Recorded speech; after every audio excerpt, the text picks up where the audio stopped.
Ayan. Bumili rin tayo ng apat na Nubia V70 Max. Kasi yung kapitbahay ko bumili siya ng ng bagong phone. Pakakabog ba ako? Syempre hindi. Kaya bumili ko apat agad. At ito, tingnan natin kung anong meron dito. Alam mo ba na ang Nubia V70 Max, bagong labas lang siya. So, nasa introductory price pa lang siya ngayon. So, kaya mura pa. Tingnan mo mamaya sa yellow basket ko. At ito, meron siyang 6.9 inches, 120 hertz na screen.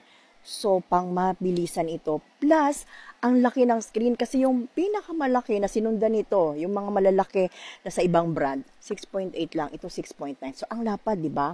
Tapos, meron siyang 6,000 mAh na battery. Pang malakasan to kung gamer ka. Ay nako, tapos na yung game, pero ikaw buhay ka pa. Tapos, ito naman, ito ang pinaka gusto ko sa lahat, kaya gusto kong magbukas nito. Kaya alam nyo ba, nagbenta pa ako ng cellphone ko dahil para lang makapagbukas ako ng kasi gusto ko i-try ito eh. Ayan meron siyang 50 megapixel AI camera. Ano ibig sabihin nun, guys?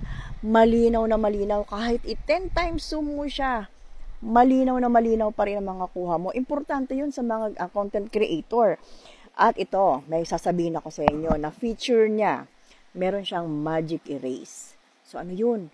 So, kagaya ng sa CapCut, di ba kapag yung nag-i-edit ka ng videos ng mga photos mo, tapos may gusto kang tanggalin, meron siyang ganong feature.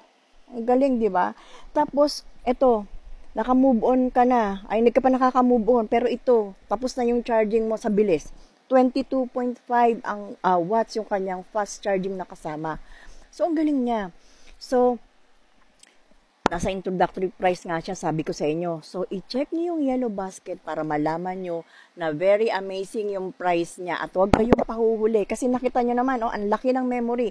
28 gigabyte RAM with 128 gigabyte ROM. Sobrang marami kang movie na pwedeng ilagay dito at sobrang maraming apps kang pwedeng ilagay din dito. Check na my yellow basket. Excited akong buksan ito.